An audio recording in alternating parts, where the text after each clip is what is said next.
बाईमा तुम साकिब रंधावा से दूर क्यों भागती हो? इसकी दौसत इसके साथ बैठी थी, पर वो इसके पास बैठे हुए भी नहीं थी, क्योंकि मैं चाहती हूँ वो मेरे करीब ना आए। वो मेरे करीब आता है तो दिल करता है या इसे मार दूँ या खुद मर जाऊँ। बाईमा ने आंखें बंद कर ली। वो दिन याद करो जब तुम इसको छूना चाहती थी। कभी इसको देख लेती तो दिल की धड़कनों से घबरा जाती थी। बशरा की बातें इसे पासट में ले गई थी। बशरा मेरे ख्वाबों का शहजादा कैसा लगा है ना हो टेनड हैंडसम। एक बार इसने न्यूज़ देखते हुए साकिब की तस्वीर पर रोक दिया और बेइख्तियार हाथ टेलीविज़न की स्क्रीन पर रख कर कहा, बहुत खूब। अब तुम साकिब रंधावा जो कि पाकिस्तान के मशहूर बिजनेसमैन में से एक हो, इसकी मोहब्बत में पागल हो गई हो। हा हा हा, वो तुमसे क्यों मोहब्बत करेगा? वो ज़मीन पर नहीं आसमान पर है, और तुम क्यों अपने पैरों के नीचे से ज़मीन को खींच रही हो? वो कभी कभी ज़मीन पे कदम रखता है और तुम बस कर बाओ। बशरा ने टेलीविज़न बंद करके कहा, नहीं बशरा, मैं इसे ज़मीन पर खड़ी हो के देखूंगी, इस चांद की तरह। इसने खोले आसमान पर नजर आ रहे चांद की तरफ इशारा करके कहा, और वो चांद की तरह मुझ पे रोशनी डालता रहेगा। बाईमा खुशी से झूम कर बोली, तुम पागल हो गई हो? बशरा ने इसके सर पे थपकी रसीद की थी। हम साकिब साहिब की मोहब्बत में। हा हा हा, बाईमा ने सरगोशी की थी। तुम तो इसकी मोहब्बत में पागल थी ना, फिर इंग्लैंड में ऐसा किया हुआ जो तुमने इसे दिल से निकाल दिया? बशरा का सवाल इसे खींचकर हाल में ले आया था। बहुत कुछ बदल गया है, मैं बदल गई हूँ, पर वो अभी भी चांद ही है। शायद अब मैं कभी रोशनी की उम्मीद नहीं करूँगी, मैं इसे अपने साये से भी दूर रखूँगी। बाईमा रोने लगी थी। वो दोनों रिक्शा में बैठी वापस घर जा रही थी। बशरा इसकी हमसाई होने के साथ साथ अच्छी दौसत भी थी, जिससे वो हर बात शेयर कर सकती थी। परायक बात वो कभी नहीं शेयर कर सकती थी। बाओ एक बात कहूँ, चनदू अच्छा लड़का नहीं है। कल वो दो लड़कियों को छेड़ रहा था। बशरा ने संजीदगी से कहा, मैं कौन सा अब अच्छी लड़की रही हूँ? इन्हें वो बुड़बुड़ाई, क्या मतलब? कुछ नहीं, बाईमा ने जवाब दिया और सड़क पर देखने लगी और फिर से 65 में चली गई। सर, पर मैं इंग्लैंड नहीं जाना चाहती, आप अपने साथ किसी और को ले जाएं। वो मीर से मुअज़्ज़रत ख्वाह अंदाज में बोली। बाईमा, तुम्हारे लिए एक गुड न्यूज़ है, वहाँ से वापस आकर तुम्हारी तनख्वाह बढ़ा दी जाएगी। मीर ने कहा तो वो सोच में पड़ गई। यार हम कि दो इंग्लैंड घुमाना, और वो साकिब भी तो वहाँ ही है। बशरा से मशवरा किया तो इसने इसे समझाया साकिब के नाम पर तो वो जान भी दे सकती थी, तो वो मान गई। इंग्लैंड जाकर इसने साकिब की सारी इन्फॉर्मेशन हासिल कर ली। वैसे तो वो अपने घर में रोका हुआ था, लेकिन होटल में भी इसके नाम से कमरा बुक था। उसी होटल में मीर और बाइना रोके हुए थे। का बार इसने साकिब को देखा, का बार वो इसके करीब से गुजरा, पर कभी साकिब ने इसे ना देखा। बाईमा इसे देखती रहती, कभी खाना खाते हुए तो कभी वो सोफे पे बैठा लैपटॉप सामने रखे काम में ऐसे मगन होता, दुनिया जहां से बेखबर किया। इसे किसी की परवाह नहीं है, कोई अहम इंसान नहीं है। इस की लाइफ में हर वक्त काम में लगा रहता है। और आज जनाब को हुआ किया है, जाऊं किया इनके पास। बाईमा सोफे पे बैठी सामने यूं ही गिरे हुए साकिब को देखकर सोचने लगी, पर दूसरे ही पल वो इसके सामने थी। हेलो, इसने हिम्मत करके साकिब को पुकार ही लिया। वो थका हारा होटल में खाना खाने आया था, पर तबीयत नाजुक लगने लगी थी तो सोफे पे सर टकाकर बैठ गया। बटनों वाली शर्ट के बाजुओं को फोल्ड किया हुआ था, कॉर्ट एक तरफ पड़ा हुआ था, सफ़ेद कलाई पे घड़ी बहुत खूबसूरत लग रही थी, और आंखों पे नज़र का फ्रेम वाला चश्मा। बाईमा ने बगौर इसे देखा। जी, वो सीधा होकर बैठ गया। क्या मैं यहीं बैठ सकती हूँ? बाईमा ने इसके सामने रखे हुए सोफे की तरफ डरते हुए इशारा किया। ओके बैठी, साकिब इसे बगैर दिखे बोला था। दोनों हाथों की उंगलियों को फ़कत आपस में जकड़ लिया। वो मैं मीर एवान की सेक्रेटरी हूँ, वो आपसे मिलना चाहते हैं। काफ़ी अरसे से वो आपको मेल कर रहा था। तो बाईमा को और कोई बात ही नहीं सूझी। वो इसे देखते हुए बोली, पर मुजाल है जो वो इस पे नज़र डालता। बहुत नखरा है इस बंदे में तो, हद है यार, पता नहीं खुद को समझता किया है। टेलीविज़न पे तो बहुत अच्छा बोलता है, पर वाकई हकीकत में लोग वैसा नहीं होते जैसे बोलते हुए लगते हैं। बाईमा ने सोचा, इतना भी गुरूर नहीं होना चाहे अपनी दौलत पर, शोहरत पर के सामने बैठा इंसान नजर ना आए, बाईमा ने कहा और आटकर चली गई। इसे नहीं मालूम था कि साकिब ने इसे देखा या नहीं। रात को इसके कमरे का दरवाज़ा बजा तो इसने डरते हुए खोला। सामने मीर था नशे में धुत। सर, आप इस वक्त यहाँ? बाईमा की छुट्टी हिस्तेजी से फिरकी थी। अनहोनी का अल्हाम दिल में आया। वो अंदर दाखिल हुआ और दरवाज़ा बंद कर दिया। नी अंधी ये इस वक्त कहाँ से मीना काला करवा के आ रही है? तेरा रोज़ का डर्म बंद गया है। इस इश्क के पास ही रुक जाती। चाची की आवाज़ पे वो फरहाल में लौट आई। आंसू गालों पर आ गए थे। इसने आंसू साफ किए और अंदर दाखिल हो गई। वो तो कहता था रोकने को, पर मैंने सोचा ये ना हो तुम लोगों को का भी मीना काला हो जाए। हा हा हा हा। बाईमा बैग फेंक कर किचन में घुस गई। चाची को आग लग गई थी। कितनी बेहया हो गई हो मीना फट, तुमने किया डर्म बना रखा है। एक तो वो चनदू तुम्हें रात को लेने आ जाता है, वो तो ठीक है क्योंकि मंगेतर है तेरा, पर तो कहाँ? चाची कुछ और बोलती इससे पहले बाईमा खाने की थाली जमीन पर फेंक कर अपने कमरे में घुस गई और दरवाज़ा जोर से बंद कर दिया। इसको यहाँ से निकालना होगा, कल को मेरी बेटी भी इसके नक्श कदम पर चल दी तो क्या इज्जत रह जाएगी। करती हूँ इसके इस इश्क चनदू से बात ले जाए, इस डाइन को 2 जोड़े कपड़े दूंगी और निकाल दूंगी। चाची ऊंची बोली जैसे वो बाईमा को सुना रही हो। बाईमा का वजूद कांप गया। चनदू के साथ शादी नहीं, वो दरवाज़ा के साथ ऐसे लगी जैसे कोई भूत देखा हो और दरवाज़ा पे यूं हाथ रखे जैसे किसी ने पीछे बांध दिए हुए हूँ। मैं ये घर छोड़कर ही चली जाती हूँ। वो उल्टे हाथ से रुखसार को रगड़ कर कपड़े पैक करने लगी। बैग पैक करके दरवाज़ा तक पहुंची। नहीं मुँह और पनार, वो कहाँ जाएंगी? वो बैग फेंक कर बैठ गई। सारी रात ज़मीन पर बैठी आंसू बहाती और साकिब का नाम ज़मीन पे उंगली से लिखती रही। कभी आंसू गिरता तो मिट जाता नाम, कभी वो अपने हाथों से मिटाकर दोबारा कांपती उंगली ज़मीन पर रख देती। इसका तो नाम ही मेरे नाम के साथ नहीं अच्छा लगता, नाम ही तुम्हारे साथ खड़ी अच्छी लगूंगी से। साकिब, तुम्हारे कपड़े बरंडीड और मेरे। इसने जल्दी से अपना दुपट्टा हाथों पे फैला लिया। मेरे हा हा हा हा। तुम मुखमल के बिस्तर पे सोते हो तो मैं कितनी ही राती ज़मीन पे। बेड से तो खौफ आता है, सांपा ही वहाँ। वो अपने मीना को टांगों में छुपा के ससकियाँ लेने लगी। मैं इतराफ़ करती हूँ, मैंने झूठ बोला। तुमने कभी मेरे साथ कुछ गलत नहीं किया। तुमने तो मुझे बचाया था। मेरे मुहसिन हो तुम, पर मैं नहीं चाहती तुम मुझे जानो। मैं चाहती हूँ तुम मुझसे नफ़रत करो, मेरे घटिया वजूद से नफ़रत करो। ससकियाँ थमने का नाम नहीं ले रही थी। एक बार फिर इसने ज़मीन पर उंगली चलाई और वही लग गई। बेड पे तो इसे सांपा नज़र आते थे, जो ड्रसता तो शायद बंद पानी ना मांगता, पर इसे वो सांपा का बार ड्रस चुके थे। इससे पहले गुजरे वक्त की यादें आकर इसे रौलाती। नैनद ने इसे अपनी गोद में सोला लिया। सितारा सितारा सितारा सितारा सितारा सितारा सितारा सितारा सितारा सितारा सितारा सितारा। बहुत देर वो लोग इधर इधर भागते रहे, पर बाज़फ ना मिला। आसाम की हालत देखकर अफनान को गुस्सा आ जाता और वो बाज़फ को हमेशा की नैनद सुला देने के बारे में सोचता। वो जो सोचते थे अभी मिल जाएगा, अभी मिल जाएगा, पर इनकी सोच थी लाहौर का चपा चपा। छान मारा था पर बाज़फ ना मिला। वो लोग लाहौर से अब दूर आ चुके थे। सड़क पर गाड़ी रोक दी थी। अफी सबा होने वाली है। मीम माशी नहीं मिली। आसाम देवांगी की कैफियत में बोला। अफनान हॉनटूं को भेजा, इसे देखता रहा। आसाम खड़ा खड़ा गाड़ी के टायर के साथ बैठ गया। हारिश, सीधी तरह बता वो कुत्ता कहाँ है?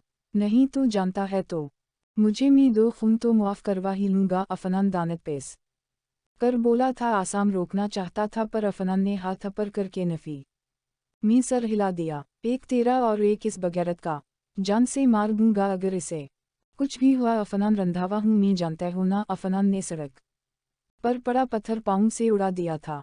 मैं कुछ नहीं जानता, समझे? इसका पता बताओ हर एक जगह का, जहाँ जहाँ वो रोक सकता है, लाहौर से बाहर हर जगह का। अफनान ने दानत पैसे रखे थे। आसाम ने सबसे मीना मोड़ के अपने आंसू का बड़ी बेरहमी से नामो निशान मटाया। माशी कहाँ हैं आप? अगर आपको कुछ भी हुआ तो मैं खुद को मुआफ़ नहीं कर सकूंगा। मैं तुम्हें कैसे ढूंढूं यार? वो बाएं टांग खड़ी करके बाजू इस पे टका के सर इस पे रख लिया। सबा से वो भूखा प्यासा सहरा में घूम रहा था। जहाँ की रेत में इसकी माशी ऐसी खोई थी कि मिलने का नाम नहीं ले रही थी। वो थक चुका था, पर हारा नहीं था।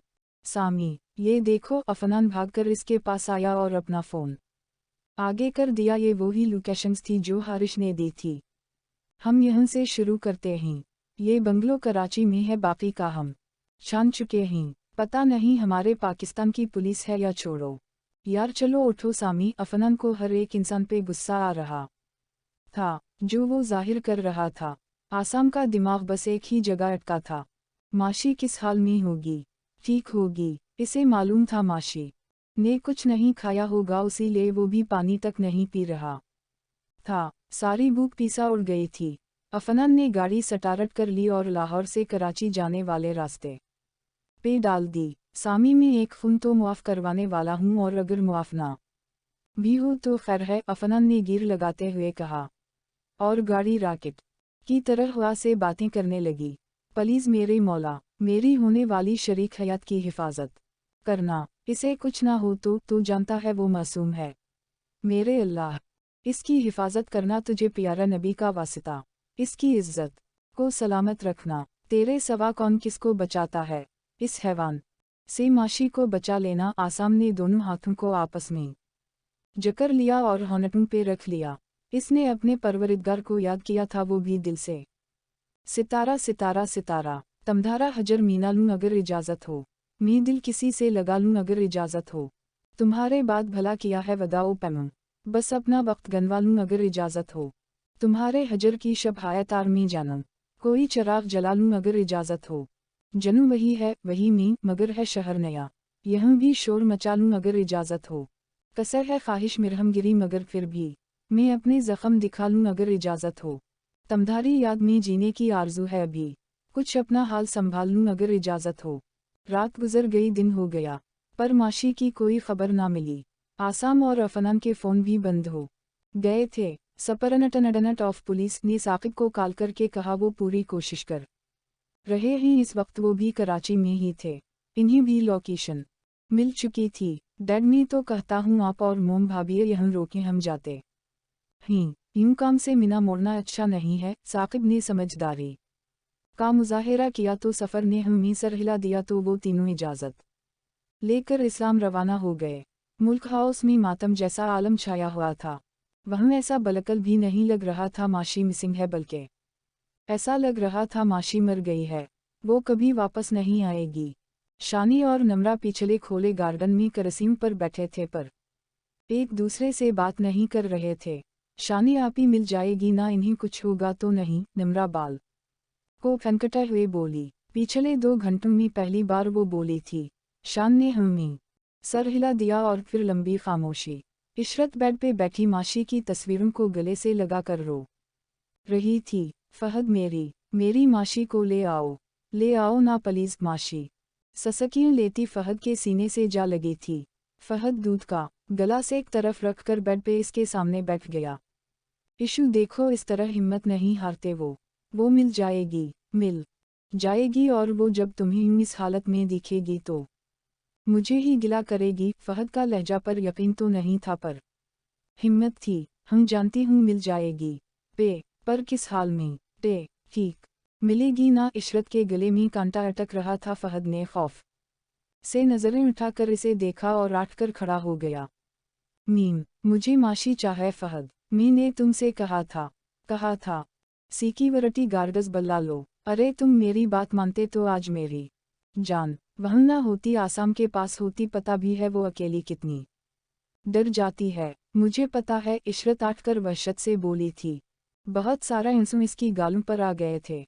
फहद ने इस अपने सीने से लगा लिया और बालों में उंगलियां चलाने लगा। फिर उठाकर बेड पर डालकर बगैर कुछ बोले इसका सर दबाने लगा। इशरत रोते रोते सो गई और वो इसे देखता रहा। इसे मालूम नहीं था इशरत माशी से इतनी मोहब्बत करती है। माशी का तो पता था कि वो इशू के लिए कुछ भी कर सकती थी। शुगुफ्ता सजदों में गिरी हुई थी। सोबिया भी इनका साथ दे रही थी। हर सजदे के साथ सनकरों आंसू गिरते थे। कलसूम बिस्तर पे बेजान होने लगी थी। अस्कर इसके पास बैठा था। अस्कर, मैंने आपसे कभी कुछ नहीं मांगा। आपने जब भी दिया अपनी मर्जी से दिया। पूरी जिंदगी आप मुनज़्ज़ा की यादों के सहारे जीते आए, मैंने नहीं रोका, रोकती भी क्यों, आप मुझे बीवी होने के सारे हक देते थे। मैंने आपका हर फैसला दिल से कबूल किया, पर आज मैं अपनी बची मांगती हूँ। असगर वो फूलों से भी कोमल है, बहुत नाजुक है मेरी बची, बाज़फ दरीना है, पता नहीं वो क्या करेगा, प्लीज़ मेरी बची को बचा। नी कलसूम छत को घोरते हुए बोली। असगर का दिल पसलियाँ चीर कर बाहर आने को हुआ, वो कुछ ना बोल सका और सेब काटने लगा। सितारा सितारा सितारा सितारा सितारा सितारा सितारा सितारा सितारा सितारा सितारा सितारा सितारा सितारा। ये दोनों एक दिन से भूखा ही, इस लड़की ने इन दोनों को घिन चक्कर बना दिया है और ये बन गए हैं इसकी फैमिली वाले ढूंढे। ये दोनों क्यों टाइम वेस्ट कर रहे हैं। सागर ने एक बार फिर से सर पीट लिया था। चुप कर यार, अगर अफनान ने सुन लिया तो उसका क्या नाम है, चलो जो भी इसका मर्डर करने से पहले तुम्हारा कर देगा। लकी ने इसे रोका। वो लोग कराची के एक गांव में मौजूद थे जहां का इन्हें एड्रेस हारिश ने मेल किया था। ना यार, अभी तो मेरी एक भी गर्लफ्रेंड नहीं बनी, ना मुझे नहीं मरना यार, सागर ने दहाइयाँ दी। गाइस, इसके पास पिस्टल तो है नहीं, फिर मुड़ा कैसे करेगा। हा हा हा हा, अब वो हीरो तो है नहीं। लकी रोड पर चलते हुए बोला। आसाम और अफनान गाड़ी सड़क पर रोककर पैदल गांव में गए थे। गांव की आबादी ज्यादा तो नहीं थी, पर गांव खूबसूरत था। पिस्टल भी है और चलाना भी बहुत आसान है, टाइम पास करने आए हो किया। अफनान गाड़ी का दराज खोलते हुए बोला। नहीं, हम तो सोच रहे थे कि आते ही पर भूख लगी है। सागर ने जलेबी वाले को देखा जो गांव की नौकर पे छोटी सी झोंपड़ी में बैठा जलेबियां बना रहा था। ये लो, और अब हमारे पीछे मत आना, हम दो ही काफी हैं इस चपड़गंजू के लिए। अफनान शर्ट अपर करके पिस्टल अंदर रखकर वायलट इनकी तरफ उछाल दिया और जिस रास्ते से आया था उसी पे चला गया। दो किया, मुझे तो एक ही काफी लग रहा है। किया लगता है अफनान मार देगा वाकई। सागर गाड़ी के फोन पर छलांग लगाकर बैठ गया। भूखा शीर है, कुछ तो करेगा ही, और हमारा बेबी क्या करेगा। लकी ने कहा लगाकर कहा। वो करेगा जो अफी नहीं कर सकेगा। जुनेद ने आंखा मारकर मना फेस कहा लगाया। इन्हीं क्या फर्क पड़ता था, माशी इनकी कुछ लगती तो थी नहीं कि इसकी फकर करते। वो इंजॉय कर रहे थे। मुझे लगता है हमें यहाँ से जाना चाहे। अगर वो बंदा यहाँ से निकला तो वो यहाँ से जिंदा नहीं जाएगा, जानते तो हो तुम अफनान को। अब तो वो ज्यादा पागल हो गया है और आसाम भी नहीं रोकेगा। अपर से इन्होंने सेनेटरल ब्यूरो ऑफ इन्वेस्टिगेशन पुलिस सब को खुद इकट्ठा किया हुआ है, खुद भी फंस जाएंगे, हमें भी फंसाएंगे। लकी ने संजीदगी से कहा। ठीक कहा, अगर ऐसा कुछ हुआ तो मेरा डैड मुझे। सागर ने हाथ का इशारा अपनी मौत की तरफ किया बकवास करते हो यार, दोस्त है वो हमारा, ऐसे कैसे छोड़ जाएं इसे। कितनी बार इसने हमारी मदद की है। जुनेद ने सागर की पाकिट से वायलट निकालकर इसके हाथ में रख दिया। ये इसने तुम्हें दे दिया बगैर दिखे कि इसमें कितने पैसे हैं। कितनी बार इसने हम लोगों को कितना पीसा दिया, भाइयों की तरह समझता है हमें।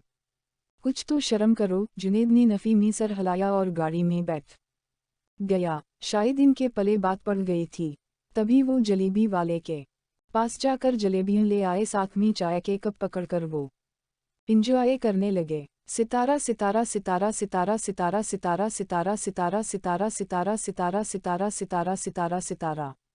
संभालो खुद को सामी। अफनान ने इसे गिरने से बचाने के लय थाम लिया। आसाम माशी के जोड़े की पेन और माथा पीटी को उठा कर सीने से लगाकर रोने लग गया था।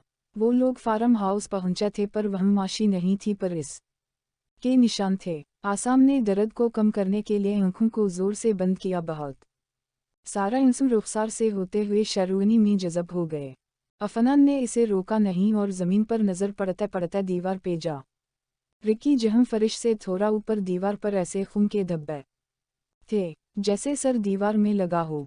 वो वहशत से देखता दीवार की तरफ बढ़ गया और ज़मीन पे घुटनों के बल बैठकर खून पे हाथ रख कर देखा। ताज़ा खून था। मैं इसे मार दूंगा, अगर मेरी माशी को कुछ हुआ तो नहीं छोड़ूंगा इसे, नहीं। आसाम ज़मीन पर गिर गया और माशी की माथा पीटी को होनटों से लगाकर जोरों कतार रोने लगा। अफनान ने मुड़कर इसे देखा और फिर से मिना मोड़कर दीवार को देखने लगा। एक तरफ नज़र पड़ी खून से कुछ लिखा हुआ था, AHMP। अफनान लफ्ज़ जोड़ने की कोशिश करने लगा पर वाज़े नहीं थे, सिर्फ चंद रोमन थे जैसे वो समझ ना पाया। सामी इधर आओ, अफनान ने इसे देखा और आवाज़ लगाई। वो भागकर आया। ये कोई मैसेज लिखा, इससे पहले वो कुछ बोलता आसाम ने कड़ी जोड़ ली थी, हेल्प मी पी। वो बोलकर आंसू बहने लगा। समझ गया था वो काफ कुक किया मतलब है इसका। अफनान ने सर को नफ़ी में हिलाकर सवाल किया, agent help me please. Assam घुटनों के बल बैठकर इस जगह हाथ चलाने लगा। अफनान अभी भी नहीं समझ सका था क्योंकि वो कुछ जानता ही नहीं था। एजेंट, अफनान ने सवालिया अंदाज में नाम लिया। बाद में बताऊंगा चे। चलो, फ़ोन भी बंद हो गए हैं। साकिब भाई, या फहद से रब्ता भी नहीं हो रहा। आसाम आठ खड़ा हुआ फिर से। हिम्मत पकड़ी। वो हिम्मत हारता तो माशी को कैसे ढूंढता। मुझे अब इसका एजेंट बनना होगा। आसाम कमज़ोर है पर एजेंट नहीं। आसाम ने माथपिटी जेब में डाली और बाहर की तरफ बढ़ गया। अफनान नासमझी से इसे देखता इसके पीछे बाहर चला गया। अब क्या करें यार, जुनेद सील घुमाते हुए बोला। आसाम बालों में हाथ चलाता सोच में पड़ गया और सील पे नज़र पड़ी। बस अब ये बच्चों की तरह आँखा मिचौली खेलना बहुत हुआ। मेरे पास एक बहुत अच्छा प्लान है। आसाम के दिमाग में तरकीब आ गई थी। एजेंट का दिमाग चला था। क्या प्लान है? अफनान ने बगौर इसे देखा।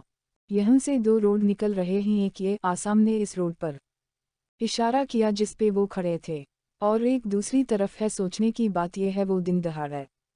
इस सड़क से तो जाएगा नहीं क्योंकि पब्लिक है, और दूसरा फार्म के पीछे से जा रहा है तो मुझे। आसाम की बात अफनान ने काटी। वो वहाँ से गया होगा और सामी खून ताज़ा था, शायद इसने हमें देखा हो और भाभी को ले गया। लकी ने भी अफनान की बात काटी। Yes, so boy get ready for fight. Afnan के चेहरे पर मुस्कुराहट आई। और अब ये बताओ हमें पता कैसे चलेगा कि वो कहाँ गया? सागर ने नासमझी से सवाल किया। कैमरा के जरिए। टाइम वेस्ट नहीं करो, जल्दी बैठो। और अफी उसी एरिया में कोई और बंगलो वगैरह है? आसाम ने एक सेकंड भी नहीं लगाया और गाड़ी स्टार्ट कर ली। अफनान ने हमें सर हिला दिया। आसाम में जान आने लगी थी। वो ये नहीं सोचना चाहता था कि क्या हुआ होगा, वो ये सोचने लगा कि इसे क्या करना है। दिल में डर तो था। माशी का खून देख के दिल बेचैन हुआ, धड़का जोर से धड़का। पर वो अगर कमज़ोर पड़ता तो कौन ढूंढता माशी को? सितारा सितारा सितारा सितारा सितारा सितारा सितारा सितारा सितारा सितारा सितारा सितारा सितारा सितारा। सफ़र टेलीविज़न ऑन करते करते रोक गया। दिल में डर सा था। रेमोंड रखकर सोफे पर बैठ गया।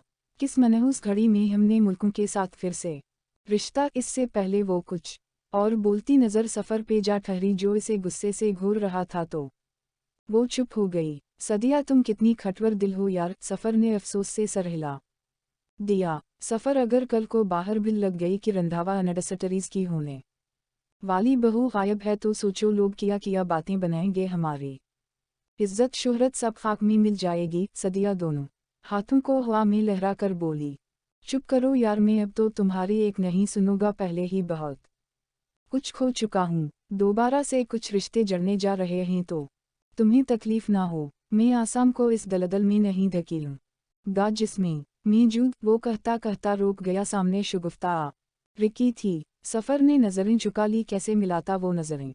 मुजरिम था इसका। और शगुफ्ता ने भी कब मुआफ़ किया था? वो तो अपने बेटे की मोहब्बत में इसे झील रही थी। शीन शगफ, इससे पहले सफ़र इसे पुकारता वो वापस मुड़ गई। सदिया ने मीना मोड़ा और आठ गई। काश कि वो दिन वापस आ जाएं। सफ़र ने आँखें बंद कर ली और फिर खोली नहीं। 65 में खो गया। बहुत सारा इंसू रखसारों पर आ गए तो वो उठा और वज़ू करके फहद को बुलाने लगा। वो आया तो इसको साथ लेकर बाहर निकल गया। चलते हुए भी वो मुल्क फहद सिकंदर को देखता गया। वैसे बेटा, तुम अपने पापा पे गए हो। जहानत पर्सनैलिटी, आँखें बलकल अपने पापा की कापी हो। हा, सफ़र ने कहा लगाकर कहा क्योंकि वो और सफ़र बलकल भी मुख्तलिफ नहीं थे। ब्राउन बाल, सफ़ेद चेहरा, ब्राउन आँखें, तैखी नाक। फिर फहद या कोई और क्यों नहीं पहचान सकता था? नहीं, नकल में बलकल अपने पापा पे नहीं गया। फहद ने संजीदगी से कहा। सफ़र ने चौंक कर इसे देखा। तो फिर? सफ़र पता नहीं क्या सुनना चाहता था। इसे लगता था शायद शगुफ्ता ने बताया हो। पता नहीं मेरे डैड और मेरी शख्सियत में बहुत फ़र्क है। इसने फ़ोन निकालकर सफ़र को दिया जहां इसकी शगुफ्ता की और सिकंदर की का फ़ोटोज़ थी। सफ़र स्क्रीन पर तेज़ तेज़ हाथ चलाने लगा। आपके डैड बहुत ही इंटेलिजेंट पर्सन थे।